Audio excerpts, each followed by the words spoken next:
कहानी है संगति के असर की। चील का एक अंडा मुर्गी के घोंसले में रखा गया था। समय आने पर अंडा फूटा और उसमें से निकला चील का बच्चा और वो खुद को चूजा मानते हुए पलने लगा। चील का बच्चा वही करता जो मुर्गी को करते देखता। वह कूड़े में से खाने को ढूंढता, मुर्गी की तरह बांग देता और हर काम उसी की तरह करता। वह कभी भी थोड़ी सी ऊंचाई से ज़्यादा नहीं उड़ पाता था, क्योंकि मुर्गी भी ऐसा ही करती थी।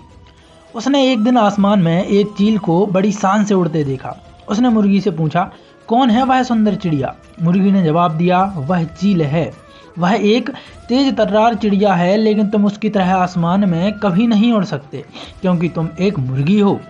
इस तरह वह चील का बच्चा उड़ने के बारे में कभी सोच भी नहीं सका, और इस बात को सच मानकर उस चील के बच्चे ने, जो मुर्गी की तरह पला, दोबारा नहीं सोचा।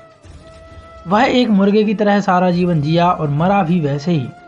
अपनी समझ और दूर की ना सोचने के अभाव से उसने खुद को अपने पैदाइशी गुणों से महरूम रखा। कितना बड़ा नुकसान हुआ। वह जीतने के लिए पैदा हुआ था, पर दिमागी रूप से हार के लिए तैयार हुआ था। तो यही बात ज़्यादातर लोगों पर लागू होती है। जिंदगी की बदकिस्मती के बारे में बताते हुए ओलिवर वेंडन होम्स कहते हैं कि ज़्यादातर लोग अपने दिलों में कुछ करने की चाह लिए ही मर जाते हैं। हम अपनी ही दूरदर्शिता की कमी की वजह से बेहतरी हासिल नहीं कर पाते। अगर आप आसमान में ऊंचा उड़ना चाहते हैं तो आपको चील की तरह जीना पड़ेगा, सीखना पड़ेगा। याद रखें कि एक इंसान का चरित्र सिर्फ इस बात से नहीं जाहिर होता कि वह कैसी संगत में रहता है, बल्कि इस बात से भी जाहिर होता है कि वह कैसी संगत से दूर रहता है।